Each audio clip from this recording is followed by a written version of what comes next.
Hello once again, fight fans. It is I, Alistair, beater of old men, chaser of leglocks, fan of Pancras, and producer of a moderately successful Classic MMA Revival episode. After the reception of my previous run of this, I have once again volunteered my worthless time to watch and produce another episode concerning the most gentlemanly of competitions, the Lumax Cup. This time, the Lumax Cup of 1994. In this episode, we have a 10-man tournament, which is a little bit of a weird format, because the winners of our first two matches then get matched up into a normal 3-round tournament. There will be men of karate, men of sambo, men of judo, and a very fancy old man who's one of his shoot matches we are running underneath our introduction here. But I don't think we'll actually get that much of it. But enough bullshit, and on with the main event. So we are opening up on the title screen, telling us that this is indeed the Lumax Cup Tournament of J, Japan Jacket Jiu-Jitsu, or New Style Jiu-Jitsu. This one I won't be able to go off on as many interesting diatribes as I was last time, because fewer of the fighters in this event have Wikipedia pages or sort of interesting stories to go on with. And I've covered quite a lot of the ground about rings and the whole shoot style revolution in my previous video. Of course, I might end up repeating myself, and of course there will be a few ums and ahs, of which I apologize. Also, I'm a bit thirsty today, so you might hear the occasional as I open up my water bottle. So we're opening on a little montage of everybody warming up. The man skipping there is Yoshinori Nishi. We saw him last episode against in an exhibition match against Satoru Sayama. This time, however, he is competing in the full event. And we'll see some of the other boys warming up. Another face you might recognize is Kazuhiro Kusanagi. And Akihiro Gono, who we see on the screen now. Both of those boys would fight in the next year's Cup, which was our previous episode. I probably should have started with 1994. It would have been less confusing for all concerned. Also, here we have Yoshinori Nishi shadow boxing, which doesn't make much sense because you can't actually throw punches in this rule set. And we have, once again, some more interviews in Japanese that I will not be able to translate for unless they are obviously talking about technical things. Also, there is a phrase which I keep finding in Japanese. It sounds something like this, "shou desu ne." And I think that means or something like that, because you hear it a lot at the start of every single conversation they have.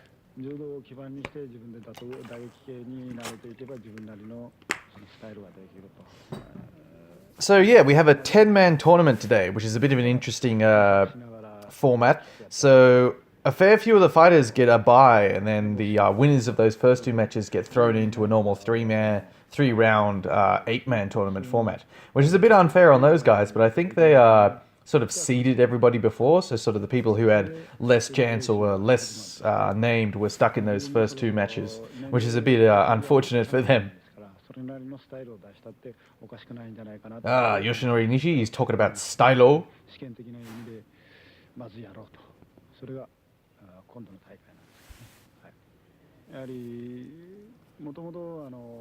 So yeah, this is Yoshinori Nishi. I talked about him a little bit last time, but I've got some more notes on him here.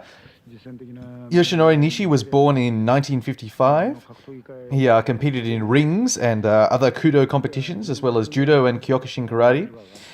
He's a general badass, and at this point, last time I told you that he didn't form his Waijutsu Keshukai school until after his fight against Hickson Gracie, but that is untrue. He had already formed that school, so he'd obviously decided that Kudo wasn't completely cutting it for him. He's also one of the bigger competitors today. And here we have the rules scrolling past, which of course I think we can all perfectly understand. I think it says there will be 2 4-minute rounds. Beyond that, I can't really tell you much. Also, similar to last year, there'll be a down structure, but differently this time, instead of waiting until they reach a stalemate on the ground, there's sort of a limited amount of time. So rather than reaching a stalemate and then starting a count, it's either just sort of reaches a point where they stop and then they'll stand up, or there's about 30 seconds and then they'll have stood them up again. So it makes for quite a few stand-ups. Also, we have these two karate boys showing everybody the rules. Nice hip toss there. This year, everyone's in gi jacket as last year, but this time there are no punches to the head. There can only be shotes, that is, palm strikes.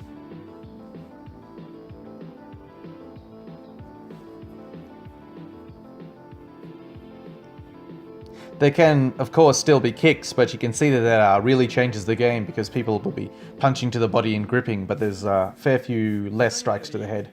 Japan Jaketo Jiu-Jitsu.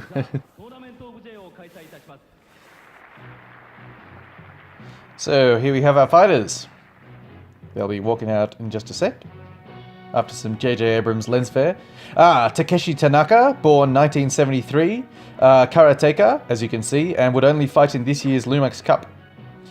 Yasushi Warita, hold on, find my notes on him. Born 1971. Kazuhiro Kusanagi, a Shuto competitor, would fight in next year's Lumax Cup. Born 1967. Yasunori Okada, born 1972, would fight in Shuto a little bit. Akihiro Gono, making his MMA debut, representing the school of Sambo at this point, born 1974. Shinichi Ihama, born 1970, would only fight in this year's Lumax Cup. Tenshin Matsumoto, where are my notes on him? I can't find that. Oh, no, born 1968. Kazutaka Sumimoto, big boy, 95 kilos, and he was born in 1963. And Takeshi Ono, born 1974. He'd take a long break after this year's competition. And Yoshinori Nishi, born 1955. So he's literally twice as old as a couple of the guys that are fighting in this year's cup.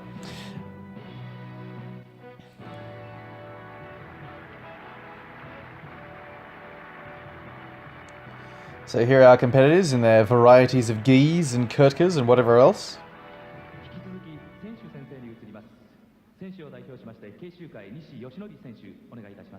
So Keshukai, that's Nishi's school, and so he's going to come out and throw up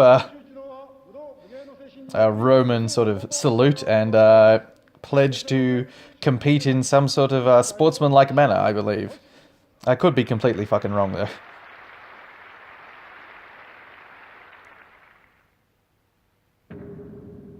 So here's our tournament structure. As you can see, those matches 1 and 2 are in that sort of sub-round.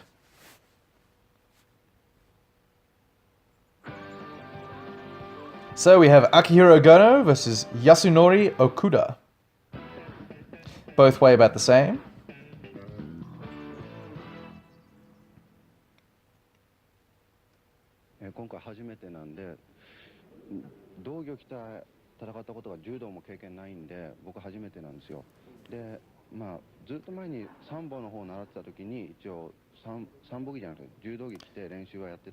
So I believe Yasunori Okada is talking about the difference between judo and sambo, and he's saying, seeing as he's learned a bit of shuto, he's used to the gi because he did judo in school, or something along those lines. I could be completely bullshitting. I'm just going up based on the amount of times he said judo, sambo, and dogi.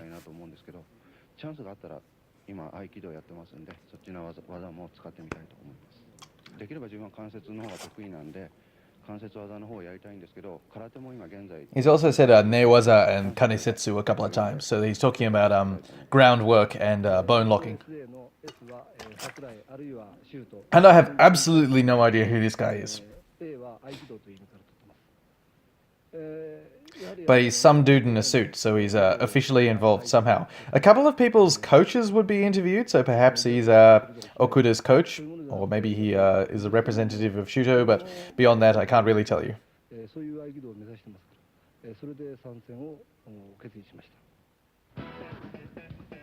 And Gono, a bit shorter and a bit lighter.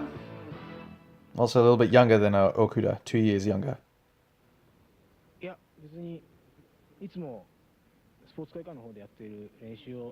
And he's got some goofy looking glasses and some pretty rough facial hair.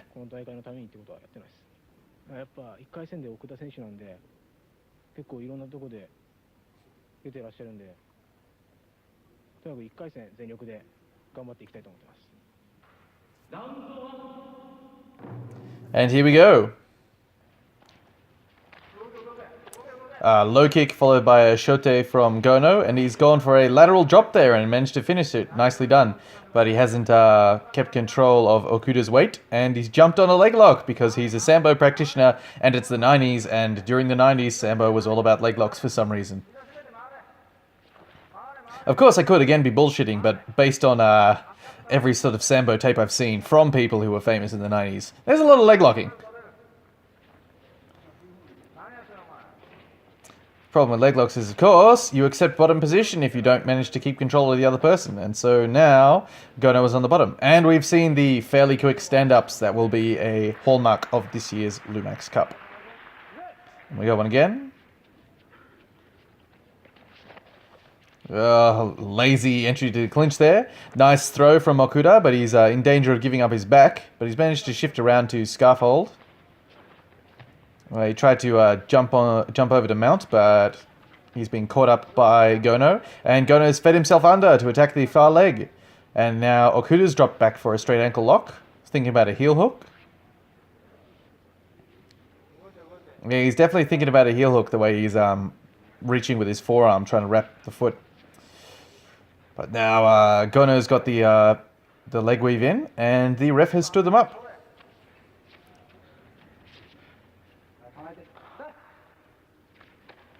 High kick from Gono. Nice palm strike, but they're back in the clinch again. And Gono's trying for that drop again. Oh no, Okuda went for the drop, except he just ended up pulling guard.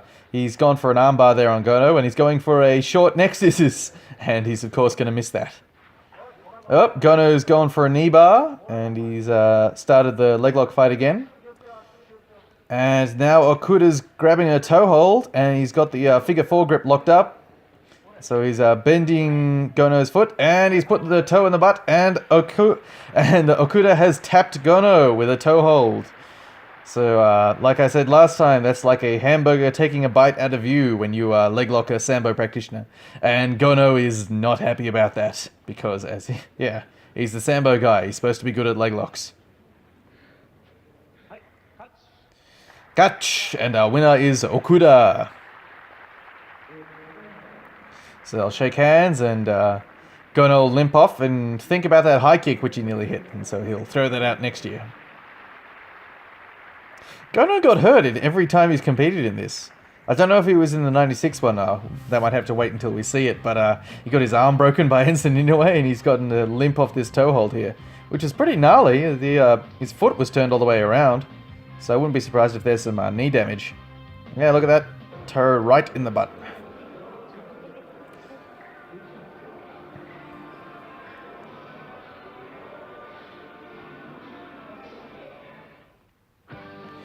Round 2, Tenshin Matsumoto versus Shinichi Ihama. Both about the same weight and same height. Shinichi Ihama, born 1970, and I can't tell you anything else about him because he doesn't have a Wikipedia page. Except he's got some good hair. And Tenshin Matsumoto, born 1968. Same size. I can tell you that he did Sambo, and that's about it. He'd fight all the way up until 2009, but fairly sporadically. So maybe he was mainly interested in Sambo competition, but otherwise I can't tell you anything.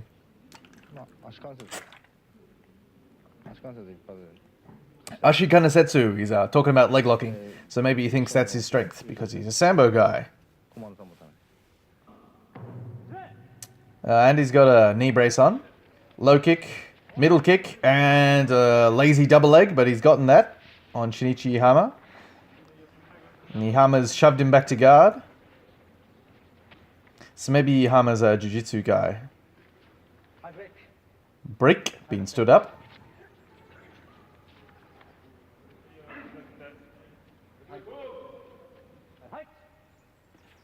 Going again. Very tight guard from Matsumoto. Good low kick. Shin on shin kick there. That'd be a little bit painful. And another double leg. And he was in a bit of danger of getting omoplated there, but he's gone back to guard. In Ihama's guard. So he's reached back to pop Ihama's feet and then they've been stood up. It's not something you should do. You should definitely not reach back to pop up the feet because they can just sit straight up into you and take mount. Traded low kicks and a double leg from Matsumoto. So maybe we've discovered his favorite technique, which is the double leg takedown. Oh, and he's kicked over to attack for a heel hook, and he's going for it. But Ihama's kicking his leg free and has taken top position. So Ihama's working for a pass here.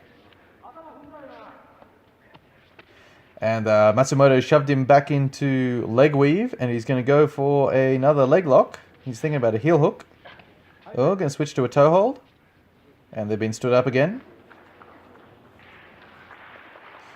Oh yeah, you'll notice that they're in a basketball stadium. You'll see the occasional ring up at the top of the screen. Traded low kicks and another double leg by Matsumoto, but he's been sprawled on by Ihama. Oh, he's managed to suck in the single leg. And Ihama's going to feed himself over for an armbar. We'll see how that goes. Oh, I don't agree with that stand up at all. Ihama was halfway to an armbar. And there you are, basketball ring, top of frame. Ihama's gone for a throw, thinking about a Makikomi, but another double leg from Tenshin Matsumoto. And he's reached back to open up the feet, and he's been set up on, like I said. And so now he's got Ihama on his back.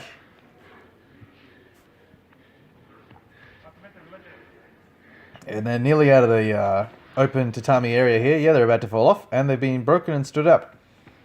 So I'll tell you this, holding a martial arts competition on a raised platform is not very smart, and it results in injuries, unless it's Ganryujima. If you don't know what Ganryujima is, you should watch it. It's a combination between sumo and MMA, and it's on a raised platform, and there's a dry ice moat around it. So that's the only time that I'd agree with a raised platform. Otherwise, it's just a recipe for injuries. Traded kicks, back into a clinch here. Oh, nice bridging arm throw from Tenshin Matsumoto there. That was really nice. So that's something you do if you can't get your hips in nicely for a Seonagi. And I feel it's also less likely to get your back taken. You sort of bridge hard under it rather than putting your hips in for a normal judo throw. It's a very nice technique. I hope they play that in the replay, but you never know. Oh, palm strikes from Ihama and a low shot from Tenshin Matsumoto. And he's in a omoplata position here, but he's going to step over the head. And he might, he's going to recover position here. So he's thinking about leg locks. He's thinking about a toe hold, but Ihama's pulling free. Going for a knee bar, but Ihama's kicked his knee out of danger, so I don't know how much pressure Matsumoto's going to be able to put on that.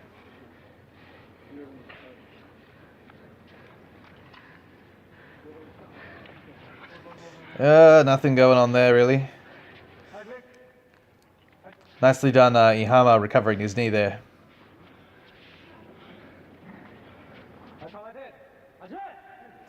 Going again. Hey, flying leg scissors attempt from Matsumoto.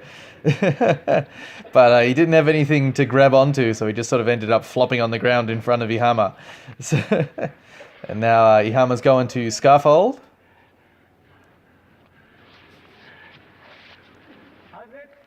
Leg scissors is a very sambo technique because it's never been banned in sambo, where it's been banned in judo. And it's a nice technique, and it's a shame that it's got such a reputation for being dangerous. Not without reason. Oh, nice double leg from Matsumoto again.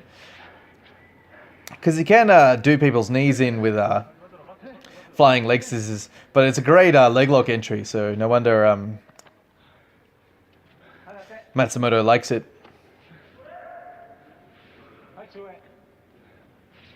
I'm personally a fan of the leg scissors myself, but it's not very often that you get to do it. High kick from Matsumoto and a double leg. Nicely done. But Ihama's got a bit of double overhooks. And he's going to hip escape away, maybe get himself a bit more space. Break, stand up again.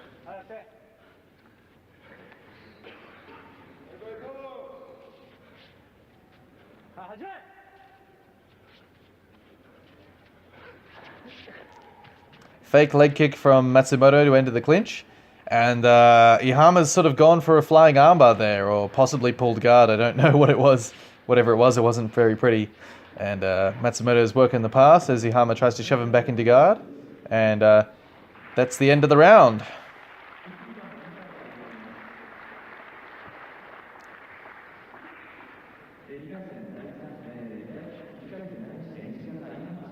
Small sips, Matsumoto, otherwise you'll get sick. Nice spit there.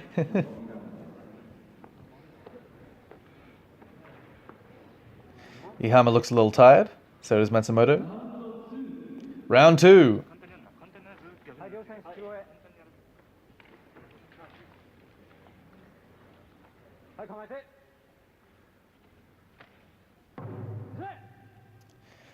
Alright, here we go. Low kick from Matsumoto. Clinch and a double leg attempt, but that was slow as molasses. So Ihama did an alright job of sprawling to start with, but Matsumoto managed to turn the corner and finish the takedown. Up. Matsumoto's... Oh! Up kick from Matsumoto. That's a... Not Matsumoto, Ihama. That's a bit cheeky. Maybe he's pretending he was pushing away, but that was an up kick to me.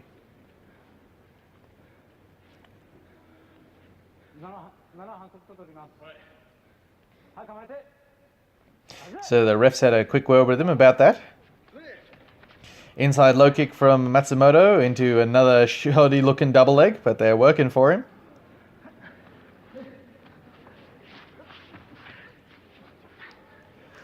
And Ihama's dropped back on the leg again. Oh, not Ihama. Matsumoto's dropped back on the leg, but now Ihama's got him in danger of a knee bar.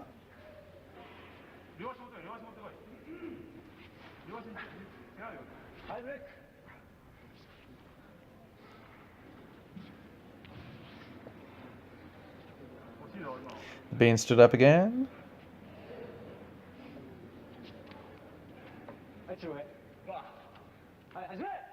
It's not really much to talk about because neither of these guys go on to do very much. Whereas with other fighters... Ooh, nice high kick from Ihama there as Matsumoto ducked in. Whereas with other fighters you can sort of talk about their patterns and what they do in fights and sort of habits they have and how that's sort of shown in these earlier fights here. With guys like this, you can't really do it because they don't have Wikipedia pages, so there's nothing to really talk about with them. Another up kick, I think, from Ihama there.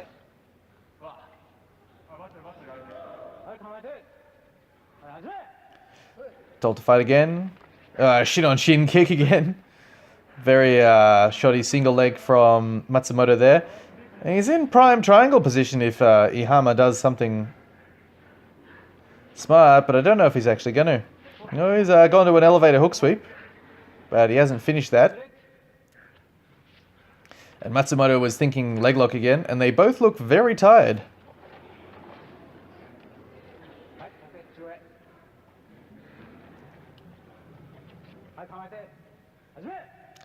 Being told to fight again. Nice lead palm strike from Ihama, but he committed on that pretty hard. Didn't get his leg back out of the way of the single leg attack from Matsumoto, who's now finished the takedown, working a pass and sitting back on the leg lock. He's thinking heel hook.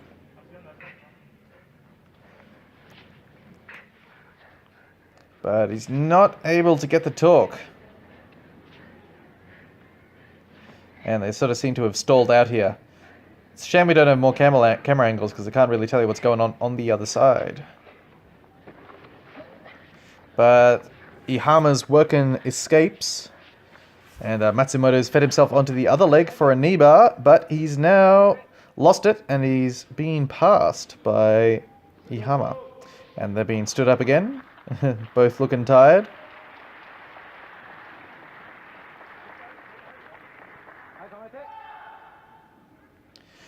Ihama's fixing his gi. Fight again. Ah, another flying leg scissors with nothing wrapped up from Matsumoto. But he's managed to feed himself in for a knee bar. But he's not straight on enough to finish it. So he might switch to a heel hook. In fact, that's what I think he's doing.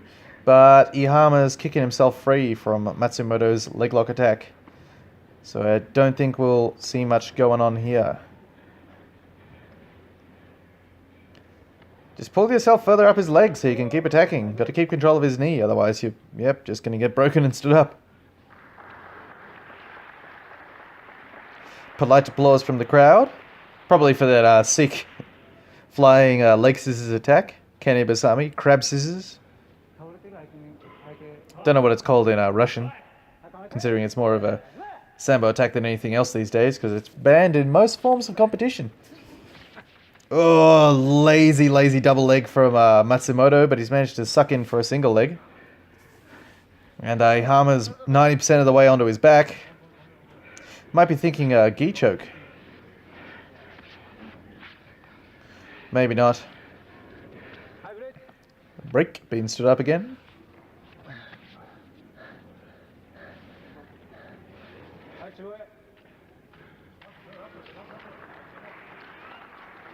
Some more polite applause.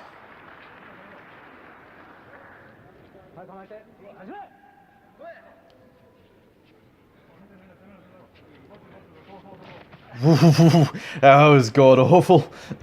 There's a terrible tackle attempt there. And Ihama's on Matsumoto's back. Trying for a choke, I think. Yeah, he's not under Matsumoto's chin. And they've been stood up. Slowly getting to their feet.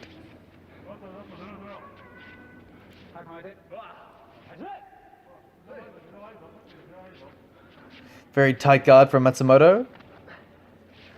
As Ihama's come in, he's shot in on a single leg, but Ihama's hit a nice sprawl.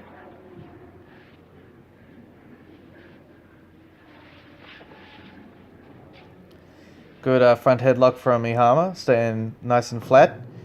And that is the end of the match. And someone's thrown some sort of object onto the field. Ihama's going to go sit down in his corner. Is that Nishi in his corner? No, I don't think so.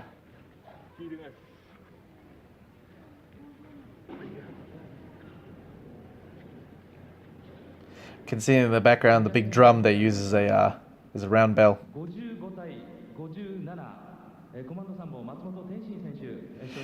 So the winner is Tenshin Matsumoto of Commando Sambo rather than Combat Sambo, which leads me to believe he might be a Volcan student or a lineage, or from the lineage of Volcan, which might explain his love of the flying leg scissors and leg locks.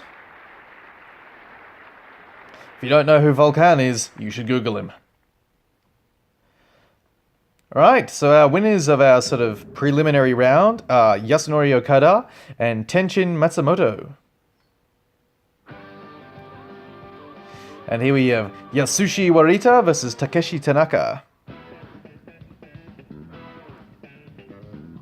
So Yasushi Warita, born 1971. He'd go on to fight on Vale Tudo Japan in 1994, which is a big damn show. And a few other Shuto matches. He'd face Akihiro Gono at the Lumax Cup of 1996 as well. Oh no, that's Yasushi Warita. My bad, I read the wrong one. Oh no, this is definitely Yasushi Warita. I'm an idiot.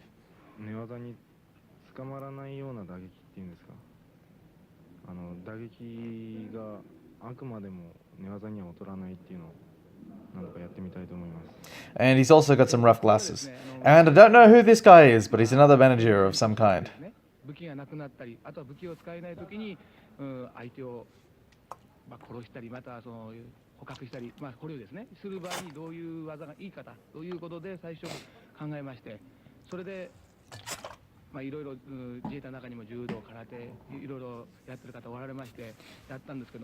talking about judo and karate, and I've got no idea why. You can see someone throwing high kicks in the background.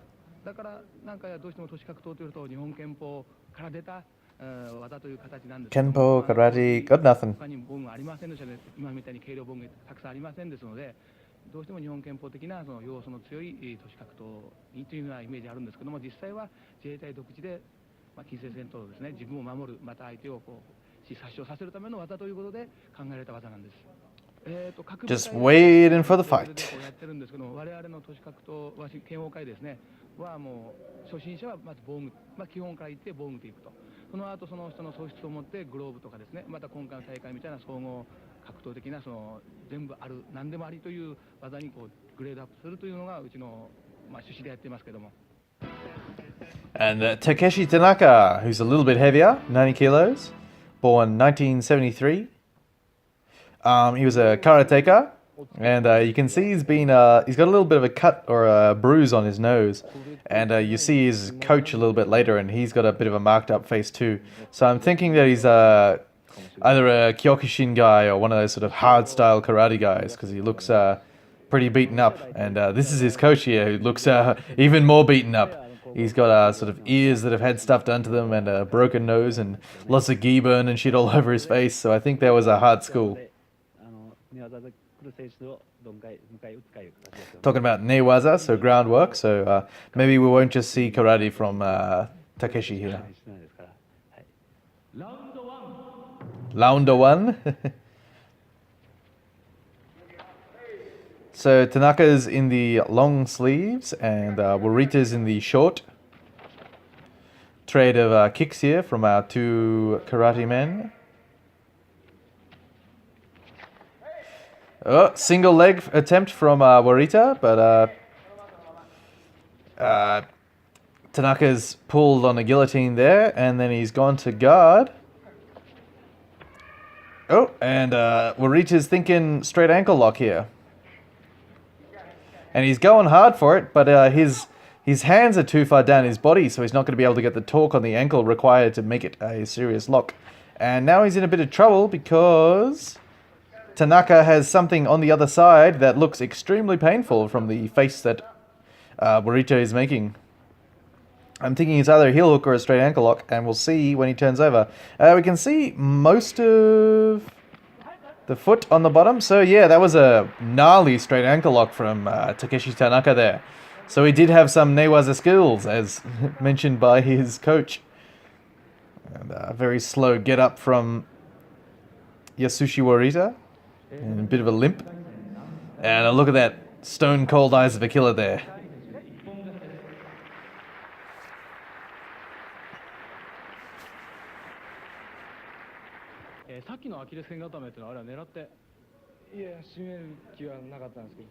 Yeah, Tanaka doesn't give a shit.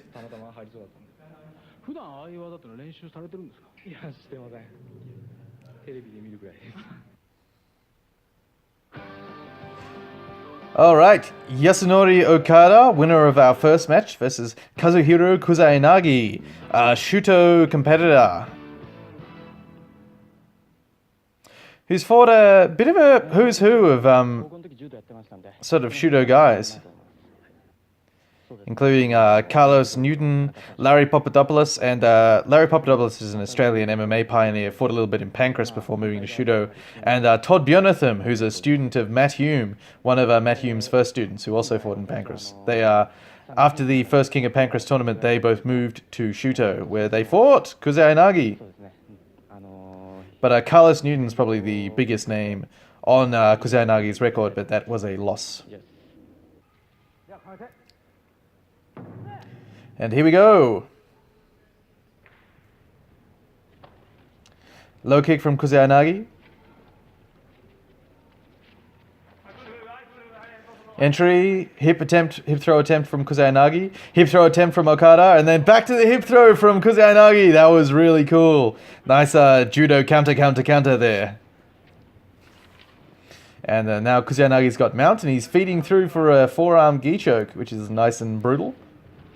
But he's being bridged and rolled, which is the danger when you have your weight on somebody when you're trying to forearm choke them. And armbar attempt from Okuda there, but Kuzainagi's rolled up into him and recovered his elbow. And now Kuzainagi's going for an over-under pass. See how he's pinned one leg between his own legs, and then he's driving the other one up over his neck. So he's spun around, and he's isolating the arm on that side. So he's going to try for a near side armbar. There's a nice little ground transition there, and he's got that. That is nice and tight. Nicely done, Kuzainagi. He seems pretty happy with himself.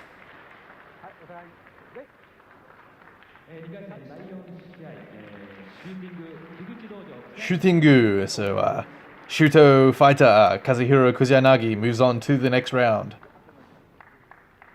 See how much of that match we get to see in the replay, because that... Oh no, it'll just be the armbar, which is pretty tight. You can see Kusanagi's knees are pinched nice and close, so that would be a lot of pressure on that elbow. 奥田君もかなりガッツがあったんですけども、やっぱちょっとキャリアの上での勝ちという感じですね。そうですね、まだ彼もそうキャリアないんで、私も格闘技歴長いんで負けるわけにはいかないという感じですね。次の田中選手、さっきはアキレス腱固めで勝ってますが、意外でした。そうですね。Shodesne, there it is again, whatever that means. So if anybody speaks Japanese, can you tell me what Shodesne means? 関節の取り合いだったら自信ありますから負ける気がしません。はい、ありがとうございました。Next match, Kazutaka Sumimoto, the big boy of the field, versus Tenshin Matsumoto, winner of our second match by repeated double legs. Sumimoto's got our third pair of terrible looking glasses. So I don't know what it was about early 90s Japan, but everyone had big old nerd glasses on. And he's got a Gold's Gym shirt on, which are pretty cool. そうですね。やっぱりもともと柔道ですけど、もともと空手の選手ですから、やっぱり打撃で小手あたりで倒したいなと思ってます。Sumimoto is a karate guy, as far as I could tell, based on the shape of his gi and the way he moves. Double leg attempt from Matsumoto, but it was pretty telegraphed, and a good sprawl into front headlock from Sumimoto there. And Matsumoto is completely flattened out, which is not good. And Sumimoto's possibly thinking about spinning to the back, but they've been stood up. So maybe he set up that takedown attempt there, Matsumoto. Maybe he's scared of striking with the karate guy. Oh, another double leg attempt, but he's been sprawled on by the bigger, heavier dude. And surprising wrestling chops from Sumimoto, because he was grabbing at the ankle there and pulling up on that to prevent Matsumoto getting any drive. Matsumoto is trying to finish to go out the back and finish the single leg that way, but he's not being able to get it. And they're being stood up again. And Matsumoto looks tired already. Low kick attempt from Matsumoto. Oh, another shot, but he's being sprawled on by Sumimoto again. And Sumimoto's got a front headlock, and he's got his forearm under the chin. And he's squeezing pretty hard there, so Matsumoto doesn't look comfortable.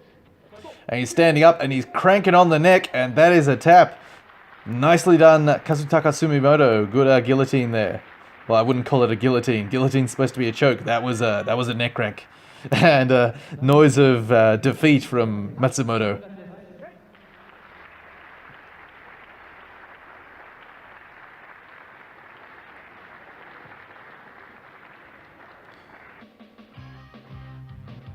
So we'll see that gnarly neck crank again. He's just picking up Matsumoto, all of his weights on his neck there.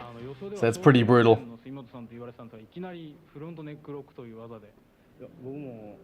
Fronto neck lock, yeah, that's about right.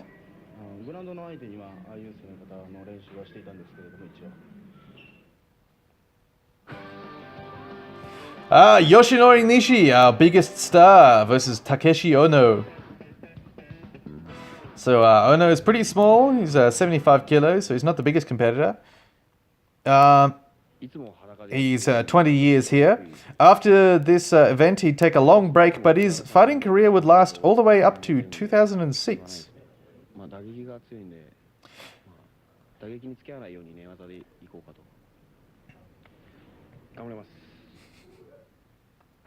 Serious face. Yoshinori Nishi, so we've talked about him a bit before. So he was one of the first actual sort of shoot competitors in rings. So whereas a lot of the matches in rings were shoot-style pro wrestling, but along the undercard for guys who wouldn't necessarily be stars or were sort of known for their shoot reputation rather than sort of their work reputation, sometimes they'd just they'd have legit fights. And so Yoshinori Nishi had 2 or 3. He definitely had one against Peter Dijkman, which I believe I ran under the introduction. One against Willie Peters, who was another Dutch kickboxer.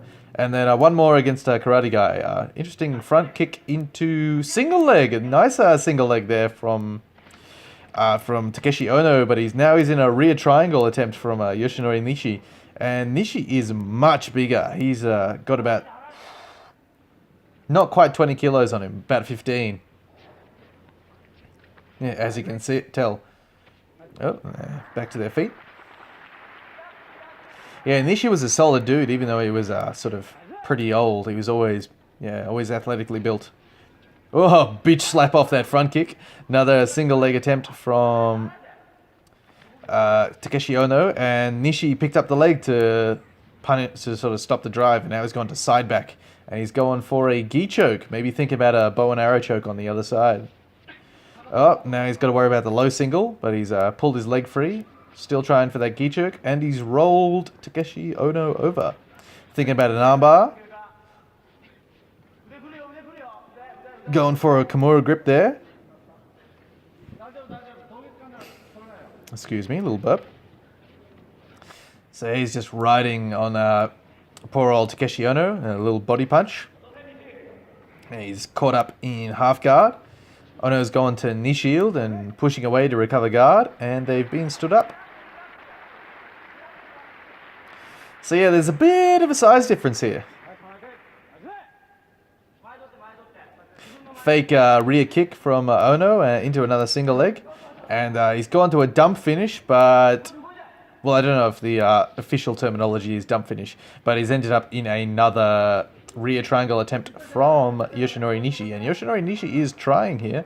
So maybe he's trying to separate one of Ono's arms out, that trapped arm, to work an armbar on it, which is another way to finish the rear triangle attack. But Ono's hiding his hands there pretty well.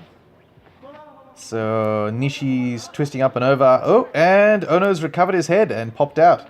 So now he's working a pass, and he's sat back on the leg, but he's not going to finish Nishi with a leg lock, because Yoshinori Nishi fought in rings and was training in that rings dojo, so there's been a lot of leg lockers there. Although Ono was trying pretty hard for that heel hook before they rolled out of the... Oh, testicle there. Before they rolled out of the tatami area. So who knows, maybe Nishi's defense isn't as solid as I thought. Nice low kick from Takeshi Ono, and he's shot in for another single leg, but he's been sprawled on by the bigger, stronger, more experienced Yoshinori Nishi.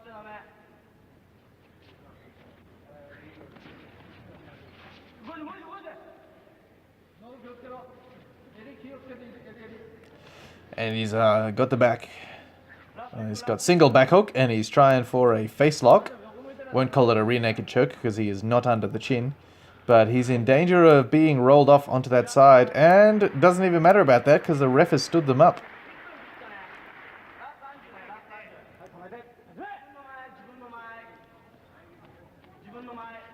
Low kick from Nishi. Another sprawl.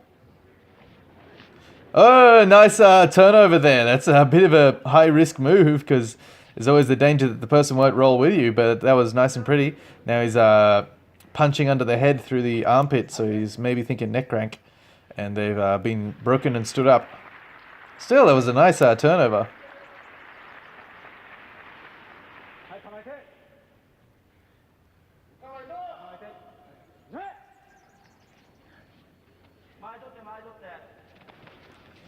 One, two, palm strikes from Nishi, and a nice shot from Takeshi Ono, but he's been sprawled on again. And Nishi spun to his back, and got a single back hook. Single back hook and double unders. Ooh, going for that face lock again. And Takeshi Ono is trying for that cheesy leg lock where the other person crosses their ankles. Nishi's gone to body triangle. And they've been stood up.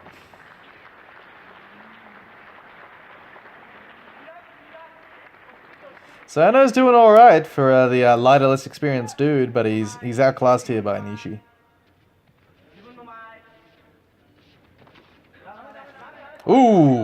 big punch there. Oh, and he's got Ono's head in his armpit, so he's gone to a cow catcher, and Ono has tapped. So that is a nasty neck crank that you can also use as a sweep.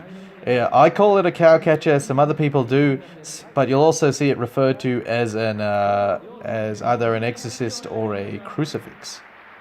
So hopefully we'll see a replay of that, so you can see where Takeshi Ono's head was trapped.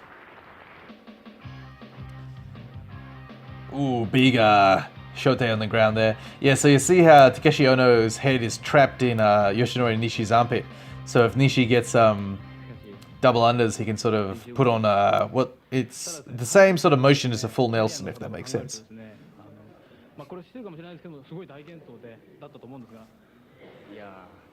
Oh, oh dear, dear. Excuse me for yawning, everybody.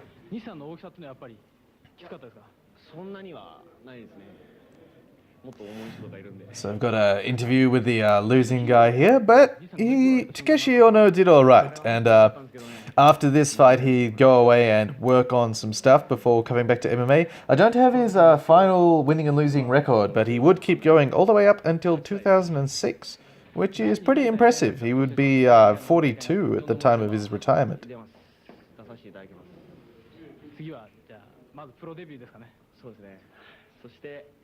Yeah, they're saying it's pretty good for his pro debut.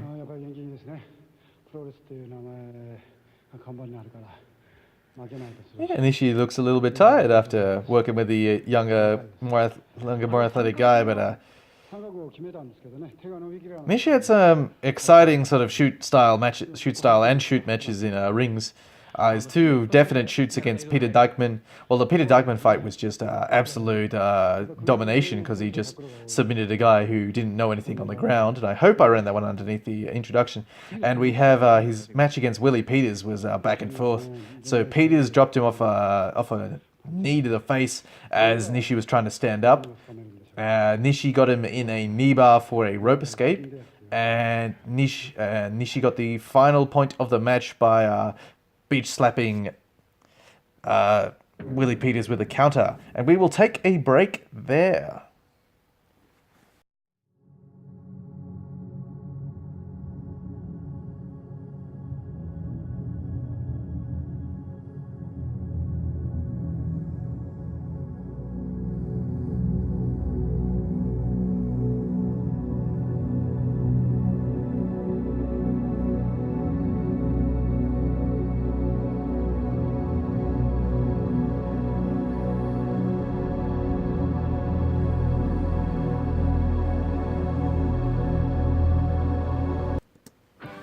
And so we are underway with our first semi-final. Kazuhiro Kusanagi versus Takeshi Tanaka. Kusanagi won, of course, with that nice armbar, and Tanaka with that gnarly straight ankle lock before. So we might actually see some sick grappling between these two, even though Tanaka is ostensibly a karate guy. And he's thinking switch body kicks there, and he's managed to hit one in, but Kusanagi's in on that hip. And a nice outside trip from Takeshi Tanaka. So he's got some judo skills too. Kusanagi's trying for a crossed collar choke.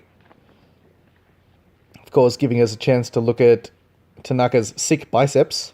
And Tanaka looks a little bit uncomfortable with that cross collar choke because he's yanking on the hands.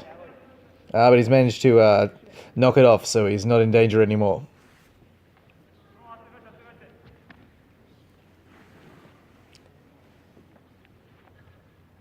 And just some work on the ground here. Oh, and Kusanagi's kicked up for an armbar. And nicely done, Tanaka. He stood straight up out of it, getting his elbow out of danger.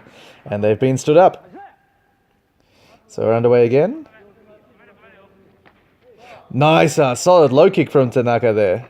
Another one. Oh, and a high kick afterwards. He's got sharp right kicks. A little pair of tapping low kicks there. And another snappy high kick, and a left high kick that Kusanagi's tried to turn into a single, but Tanaka's on his back here. Kusanagi's going for the cheesy crossed ankle lock, but I don't think he's going to get it. And Tanaka might be thinking, well, he might be thinking straight armbar, except Kusanagi's got his ankles tied up pretty well.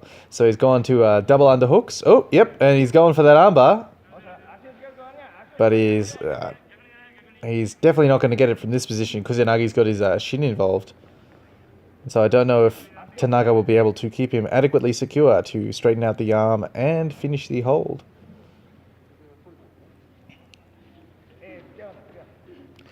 Oh, and a collar choke attempt from Tanaka here. So dude's got some ground skills despite being a karate man. Oh, going back to the armbar, but Kuzenagi's hidden that arm pretty well. He's trying to shove Tanaka's leg off his face to come out on top. And he's getting there. Yeah, there we go. And he's turned in, so he's on top in Tanaka's guard. Of course, it's going to be a little bit hard to tell who these guys are because they're both black short-haired Japanese guys in gis.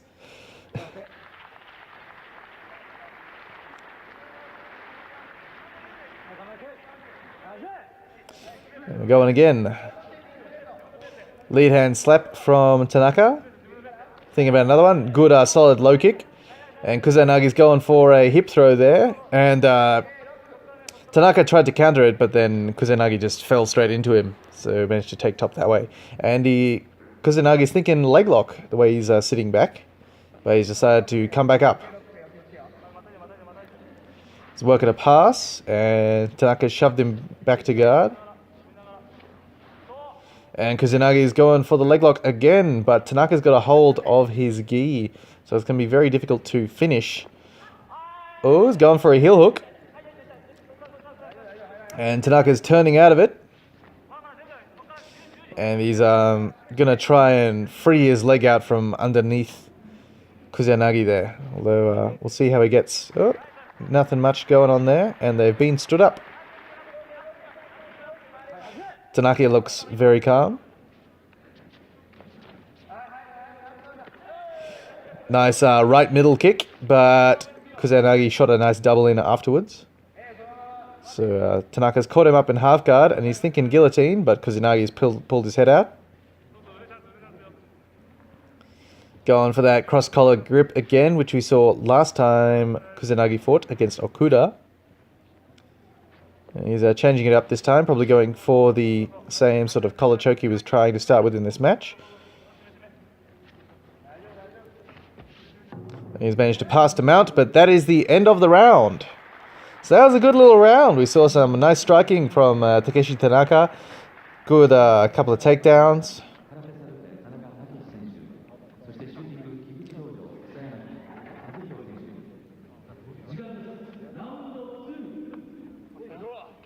Tanaka looks pretty chill.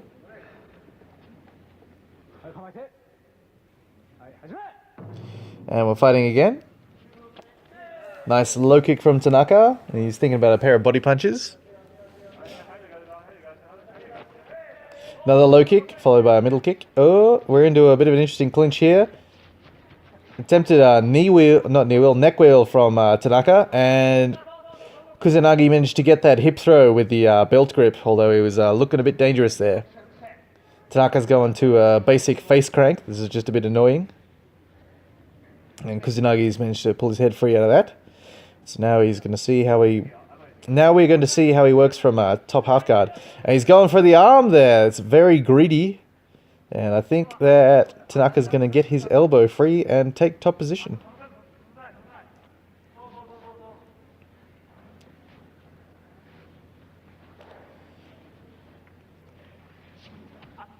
Yeah, nicely done, Tanaka, and they've been stood up.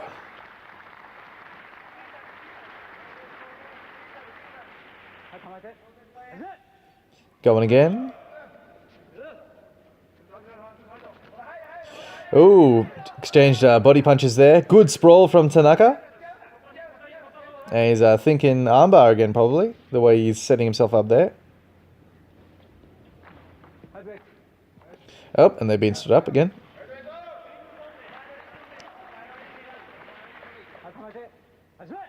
Always good to see when people remember they can punch.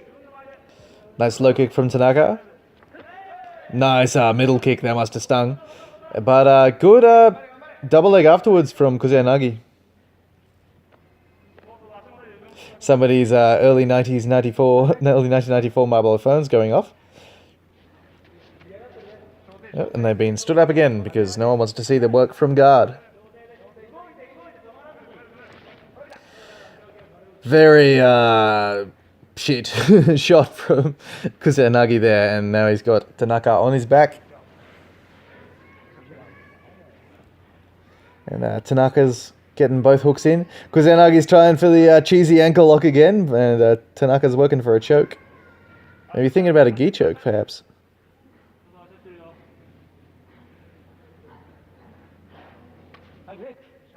Oh, but they're being stood up.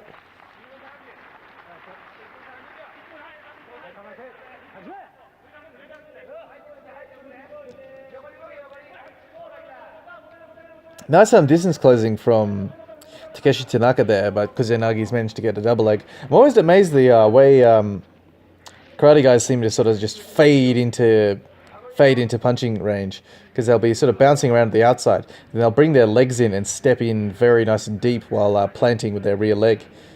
And it gives you a surprising amount of range. It's something I want to work on myself. But, yeah, always interesting to see. And we didn't see much going on there. Just another double leg into Tanaka's guard. Although Tanaka was walking his legs up, so maybe he was thinking submissions. Another takedown from Kazuhiro Kusanagi off another Takeshi Tanaka kick. And we're going to see some more guard game from Takeshi Tanaka. Although he was kicking into triangle position there, and they've stood him up again, which is unfortunate.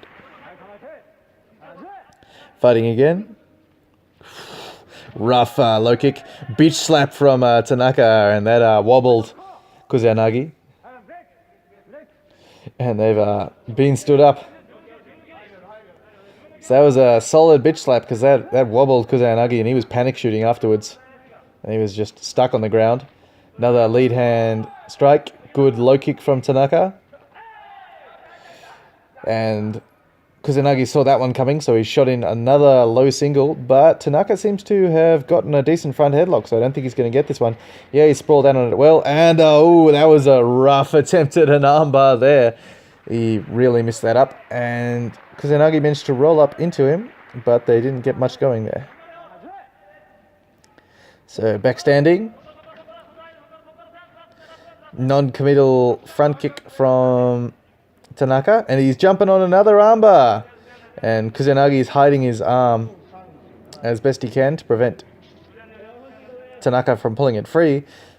Kusanagi definitely could have taken top better there. Ooh, Tanaka's going for that arm, but I think he's on the elbow, so I don't know if he's going to be able to break the grip. If he rolls Kusanagi over, he might have a chance, but here I don't think he can get it. And there's the drum. So that is the end of our first semi-final. And we're off to the judge's decision.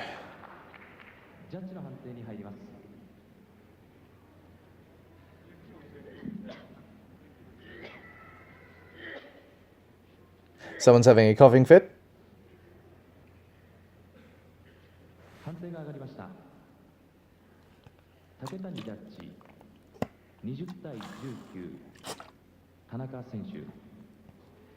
One judge for Tanaka. One judge calls it a draw.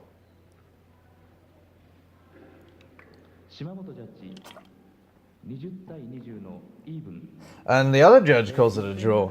But because we are in a tournament structure, they're going to give Tanaka the win, despite that normally being called a majority draw. So Tanaka is off to the finals. Very good groundwork from our man of karate, which is unexpected. So Kazuhiro Kusanagi would go back to Shuto after this. And let's see who he would fight. Well, yeah, I've told you about all the big names he would fight. But he would lose against most of these guys, against Todd Berntham, the Matt Hume student, Larry Papadopoulos, the Australian guy. I think that was a draw, and he definitely lost against Carlos Newton. His eventual record would be 9-17.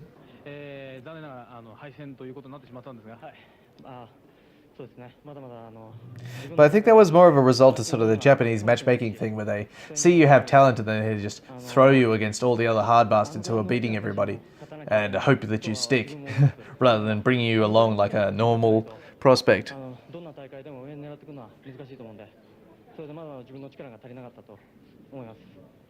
田中選手は1回アキレスが決まりかかったらしいんですけれども、あれはヒールホールド、なんかバキッていう音したんで痛かと思ったんですけど、結構柔らかいのかそれとも根性あるのか。I don't know what he's talking about, but he did say a heel holdo in there. I don't remember seeing a heel hook attempt, so who knows. 膝とかが。だそれでいかなかったのか、あるいはシューティングと違って道着に素足っていうのがやっぱり。He's talking about how they don't wear the gi while they practice shooting. Oh, here we have our second semi-final. Kazutaka Sumimoto versus Yoshinori Nishi. So it's the two big boys, because Nishi is about 90 kilos and Sumimoto is around 95, I believe. Good low kick from Sumimoto. Traded back by Nishi, and Sumimoto's tried to close the distance there, but he's seen Nishi's ready. Good relaxed movement by Nishi. He looks pretty chilled out in there. Lead leg feint. Good check of that kick. Oh, 1-2 into a clinch. Nishi's got double unders and a outside trip right onto Sumimoto's back. And he is just grinding his forearm in Sumimoto's face rather than choking there. Yep, he's turning Sumimoto's head around, and that could not be comfortable.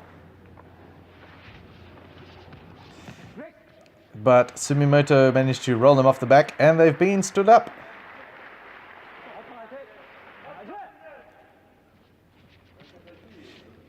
Fake front kicks from Sumimoto.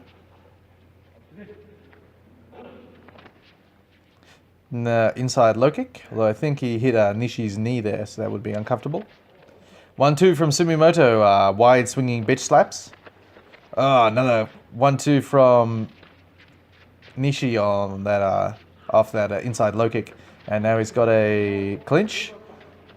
Strike over, strike over the arm there. Still working in the clinch, and they've been broken because they are next to the edge of the tatami area.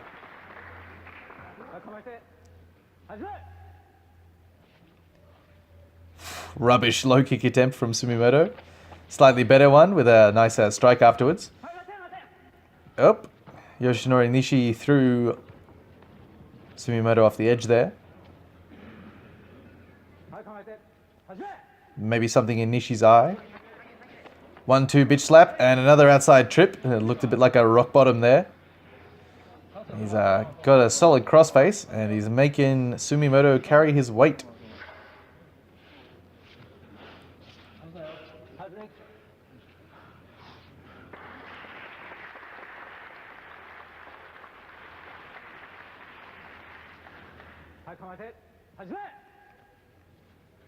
Fighting again. 1-2 from Nishi and another rock bottom straight into mount. So he seems to have Sumimoto's number here. Might be thinking armbar on this side, the way he's punched through. He punched his punched Sumimoto's head underneath his underarm, and they've been stood up, so we don't even get to see what Nishi was thinking there. Front kick from Sumimoto. Low kick, sort of clipped with the toes there. That wouldn't have been comfortable. Set of shotes from Sumimoto. And Nishi nearly threw him out of the ring again.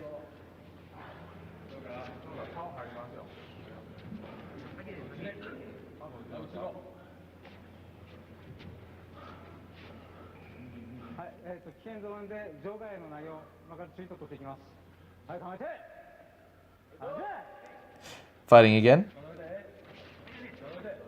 Fake lead slap from Nishi. Inside low kick. 1-2 from Nishi. He's eaten a strike there from Sumimoto, but he's gone to a hook trip, and he's managed to shuck himself out onto Sumimoto's back, and he's got both hooks in, and he's flattened Sumimoto out, and he's punched his forearm right into his face, and that was not a rear naked choke. That was a face crank, and that was brutal. And I think he might have hurt Sumimoto's nose there.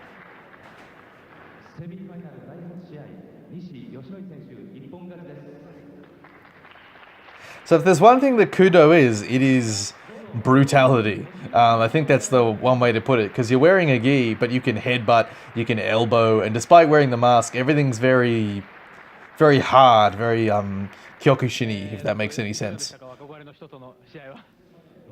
やっぱり圧迫感が全然 So Sumimoto is probably talking about how his nose fucking hurts after getting nearly cut off by Yoshinori Nishi's forearm there. 鼻がもう Yeah, he's pointing right to the bridge of his nose, so that's where I think the lock was. こうでやられましたからもう That's a sweaty dude. ギブアップは出だしたくなかったんですけどはいすみません戦ってでも満足という感じですかね。そうですねまあそこまで、結構自分なりにあったと思いますから And he said it again, shortest nay, so if anybody knows what that means. 激戦といった感じになりましたけれども。もう頭きましたけどね顔もらって Nishi's probably talking about how heavy the damn kid is and how he could swing his hands pretty hard, but he stayed pretty composed. 足をですね、自分の足で払って、完全に払って、あれは狙ったフェイスロック。いや、あれはですね、覚えてないです。顔は覚えてますけど、後の足の操作は覚えてないですね。ただ、潰してからこうやるっていう。やっぱり西さん昔語られたように苦しい時には実感の技術が出る。 So I'm just going to be quiet until the next match comes around, because there's nothing really to say here. だからまあ経験が少し生きたっていう感じですね。決勝の相手田中君ですが、厄介な相手という感じがしますが。厄介ですね。両方できるみたいですね。なかなかいい選手ですよ。はい。大丈夫です。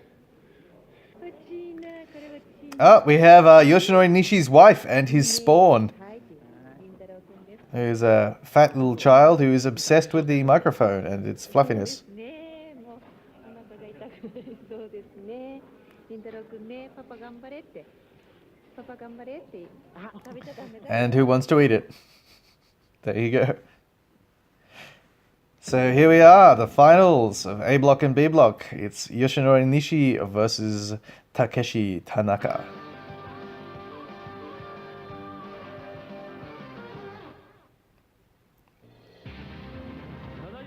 Oh, we got some lens flare again. Lumax Cup.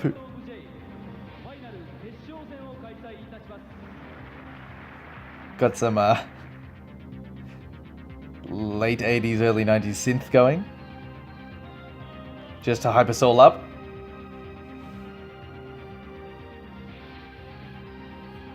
Tanaka hasn't fixed his gi from his last match.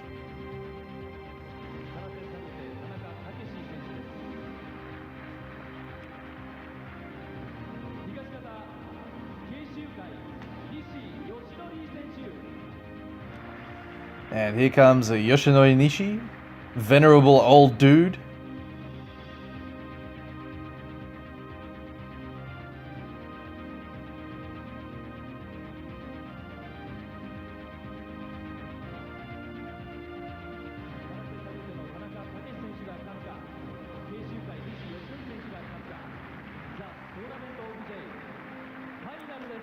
So yeah, it's the Lumax Cup Tournament of J final.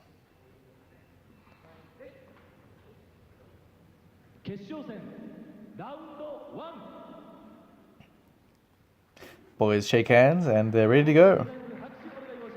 Well, our boy and our old man.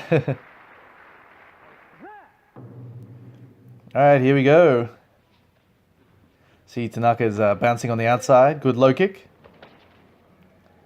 Given back by Nishi and traded back again. Middle kick from Tanaka, and Nishi's caught it and gone for a sweep, but he's been reversed with a lateral drop by Tanaka there. And Tanaka's going for a smother from top half guard, and they've been stood up.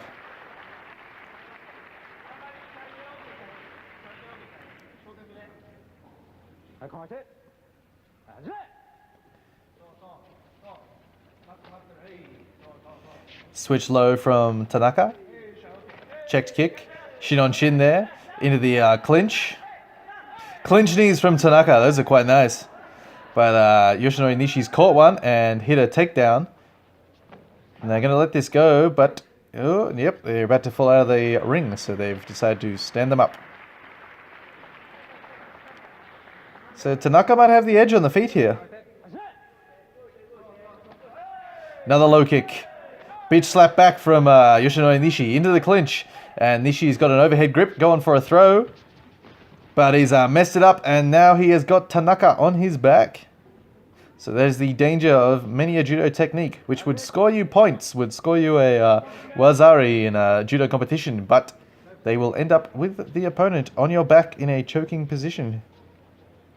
So you got to be careful, got to make sure your technique's sharp. They're going to land flat-backed and uncomfortable. Low kick attempt, solid low kick, right-hand counter from Nishi into the clinch knees from Takeshi Tanaka, and Nishi's gone back to that overbody grip, and he's got that throw. That was a big Haraigoshi. It was very nice. He's trying for a head arm choke, the way he's shoving Tanaka's arm across there, but he might think to go to scarf hold instead. Yeah, you see he's flicked his leg up, reversed his hips, getting ready to go to scarf hold, but they've been stood up.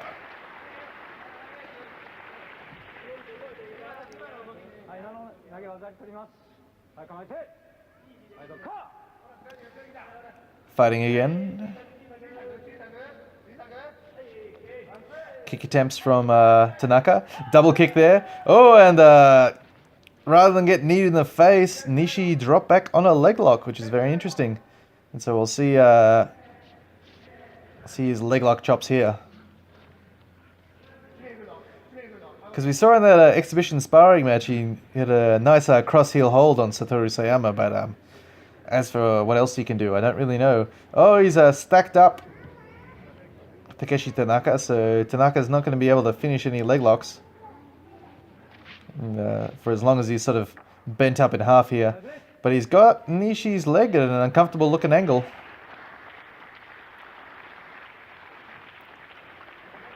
Doesn't matter, they've been stood up anyway. Nishi's knee seems to be fine. Fighting again. Double kick from Tanaka, and oh, Nishi's gone for that sweep again and gotten lateral dropped. So he's got to work on his technique on that one, because Tanaka is countering it every time, and they've been stood up there. It was a bit unfair because Tanaka had top position. Could have at least let him work.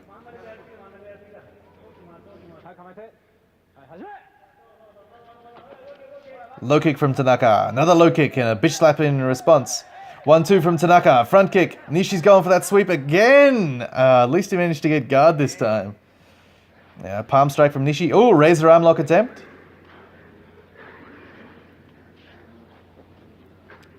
Cross collar choke, I think, with that forearm in the face.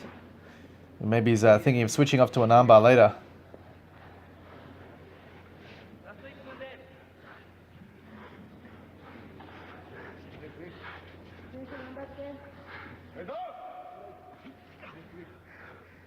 Yeah, I think Nishi's thinking armbar, but they've been stood up.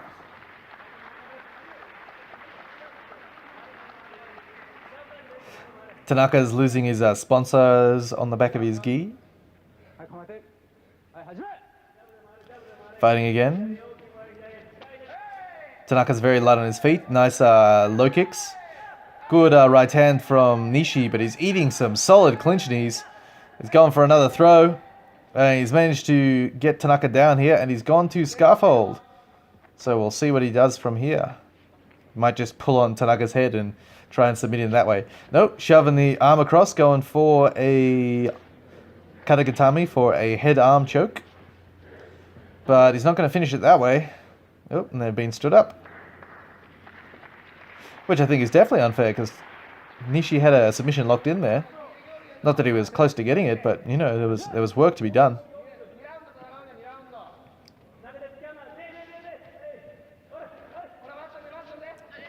Ooh, nice pair of knees from Nishi there. And a good solid outside trip, so he's on top in half guard.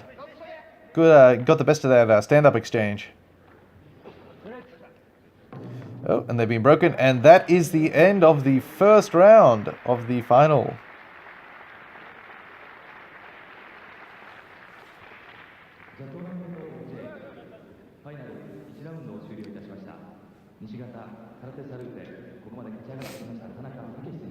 Don't recognize any of the guys in Nishi's corner. I was hoping to see maybe Kal Uno or Daiju Takase, both of whom were students of his.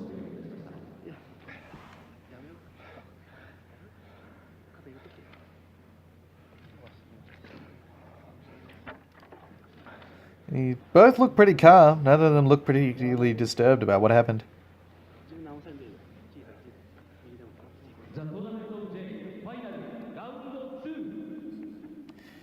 So ready for round 2.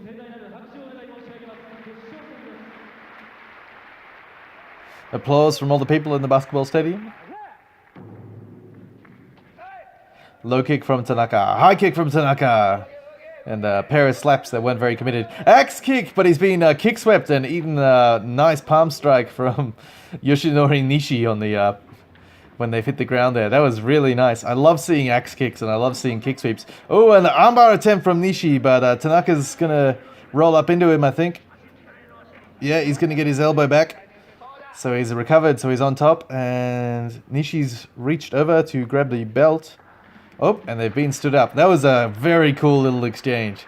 So an axe kick from Tanaka, kick sweep from Nishi, and then sort of a Fedor Emelianenko right hand on the ground. Fake low kick from Tanaka. Fake switch kick from Tanaka. Nishi's checking where he is on the mat. He's trying to circle in. Lead hand. Trader kicks. Oh, Nishi's gotten that sweep this time. Straightened him out. So we'll see what he can do from here. So yeah, caught that body hook and went to an outside sweep. Which I suppose would land you in mount, but it seems there's a significant danger of getting countered by a lateral drop.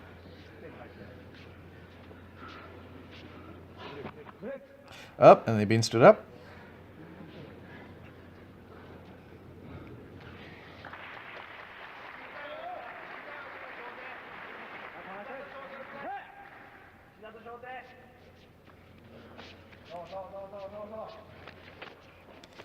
Trade of palm strikes there. Clinch knees from Tanaka, and Nishi's gone for a throw, and Tanaka has rolled through and countered him and gone for his own armbar.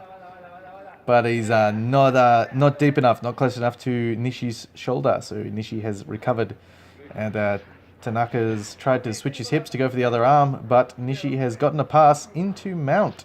Well, it's sort of a halfback here because of the way Tanaka has turned over. Oh, they've been stood up by the referee.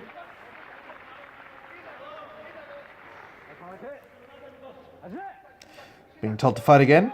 Low kick from Tanaka. Another low kick from Tanaka. 1-2 from Nishi. Oh, clinch knees from Tanaka. This is a bit of a stand-up war here at the moment. But he's overcommitted on the clinch knees and gotten outside tripped by Yoshinori Nishi. And they've nearly fallen out of the ring.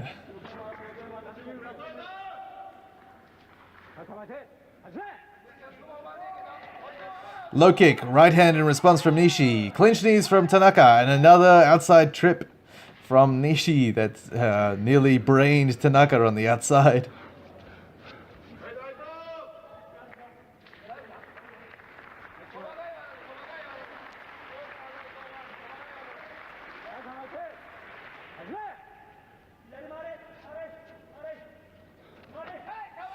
Low kick from Tanaka. Nishi's pulled guard. That's incredibly silly.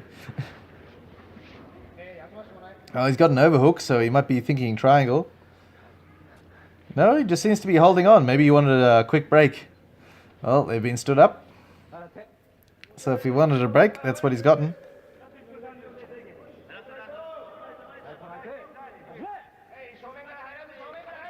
1-2 from Nishi, and a counter left hook from Tanaka. Single leg attempt from Yoshinori Nishi that turned into almost a dragon screw as he finished the takedown. So over under pass from Nishi, and he's finished it into top side control. Let's see what he can do from here. Switched over to mount. Going for the smother as far as I can tell, but they've been stood up.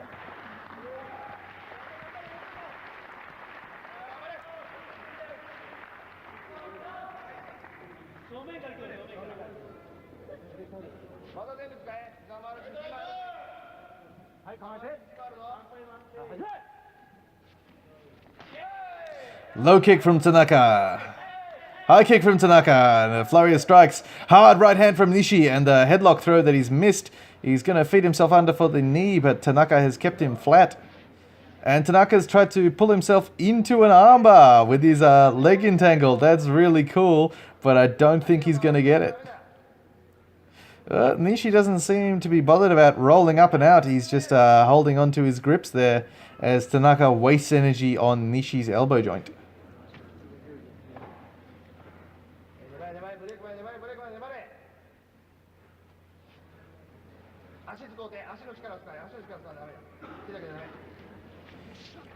Oh, Nishi's going to roll up into him, or at least try to anyway. And Tanaka's trying to kick across for a triangle choke, but Nishi's managed to get up. Thick an armbar again from Tanaka, but Nishi's keeping him stacked. Oh, Nishi spat his mouth guard out. He's a tired man.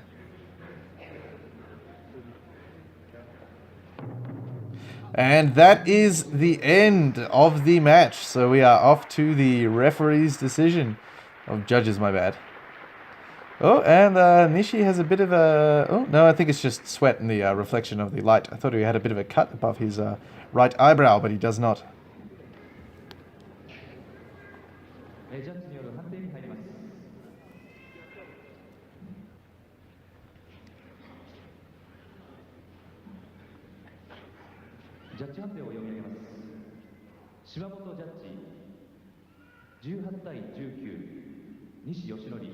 One judge for Nishi.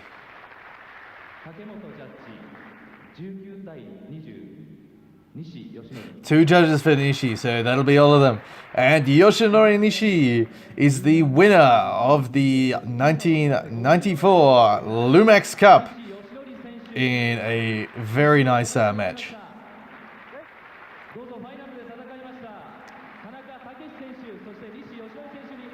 And well done, Takeshi Tanaka, because he put on a good show against a significantly experienced man.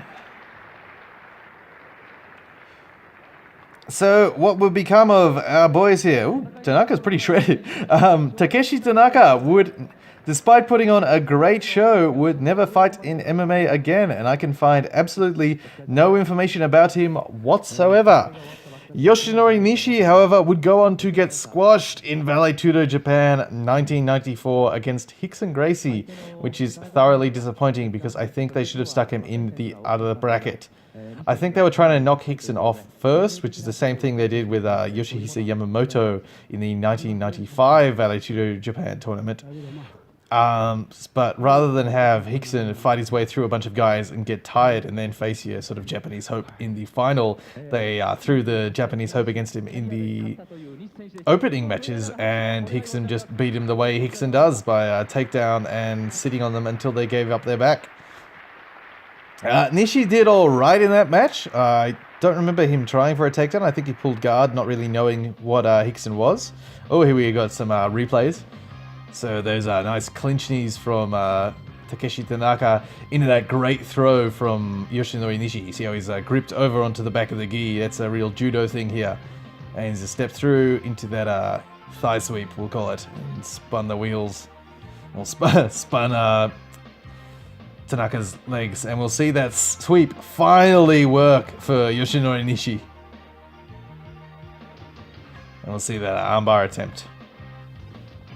So Nishi did alright, and he tried a calf crush from the bottom, which looked like Eddie Bravo lockdown, but he just couldn't finish it and got choked unconscious by Rickson Gracie. And I think that was his last real fight, because he had that exhibition match against Satoru Sayama at the 1995 Lumax Cup, but otherwise I don't think he fought ever again, which is very unfortunate, because despite being old, he was a pretty cool dude. He would start one of the finest gyms in Japanese MMA, the Waijutsu Keshukai Dojo, and the members of that would go far and wide, challenging for all sorts of titles, becoming legends in MMA in Japan. So there's Mr. Pride, Akira Soji, and Kaol Uno, the man who briefly ruined the UFC's plans for a lightweight division by going to a draw with BJ Penn. Another couple of members include hot dogging shit. What's his fucking name? Daiji Takase, the man who beat Emmanuel Liabro in a terrible fight, and would just Daiji Takase is really interesting to watch because for some reason he just accepts bottom of guard and holds on and does nothing in there for ages at a time, and then he'll get frustrated and he'll come out with great takedowns and great submission attempts from the top, but he's just spent half an hour boring everyone to death before he's done any of the interesting action-packed stuff that we know he's capable of. So yeah, I don't know where he learned that from, but apparently it was from Yoshinori Nishi, this man here. He would, of course, go home to plow his wife and probably foster many more tiny little Japanese spawn, but I can't tell you. Although Yoshinori's kid would actually be around my age these days, judging on what he looked like here. So I wonder what he's up to, but as to that, I can't really tell you. Other notable competitors in this year's Lumax Cup included Akihiro Gono. Of course, Gono would fight in the next year's Lumax Cup and in the 1996 one, I believe. He's still fighting today, he's had a 23-year career, and he's booked on a Pancras card, I believe Pancras 290, against some up-and-coming welterweight or lightweight. Okuda would fight in Shuto. He'd lose to Eric Paulson, who's a big name and the top foreigner in Shuto. And he is the current coach, well, no longer the current coach, but the previous coach of Josh Barnett, UFC heavyweight, and pro wrestling mark. Tanaka would never fight again. Tetshin Matsumoto would fight up until 2009 with a final career record of 2-3, and I believe a couple of draws. Shinichi Hama would never fight again. He only fought in the opening match where he got double-legged a bunch. Yasushi Warita would fight on Valley Tudo Japan to a draw, although who against I can't tell you right now, and a few other Shuto matches. He would face Akihiro Gono at the Lumax Cup of 1996. His eventual MMA record would be 1-4 and a few draws. Kusanagi would fight a few times in Shuto. Takeshi Ono would fight until 2006 after taking almost a 10-year break after his loss to Yoshinori Nishi, where I imagine he learned to defend neck cranks. And yeah, that's about it. Kazutaka Sumimoto, the karate man, the big dude, but he wouldn't fight again. He'd only fight on this particular cup. And we'll see that gnarly neck crank from Nishi again, and that gnarly neck crank from Kazutaka Sumimoto. So I hope you have all enjoyed this Lumax Cup of 1994. I apologize if it wasn't as interesting as our previous one, but the fighters weren't as interesting, and I can only say about them a few things. And Yoshinori Nishi won 500,000 yen, which is quite a lot of money for fighting on a basketball court. Still, I hope you all enjoy. I hope you all subscribe to the Pride Resurrection channel, and I will see you all next time.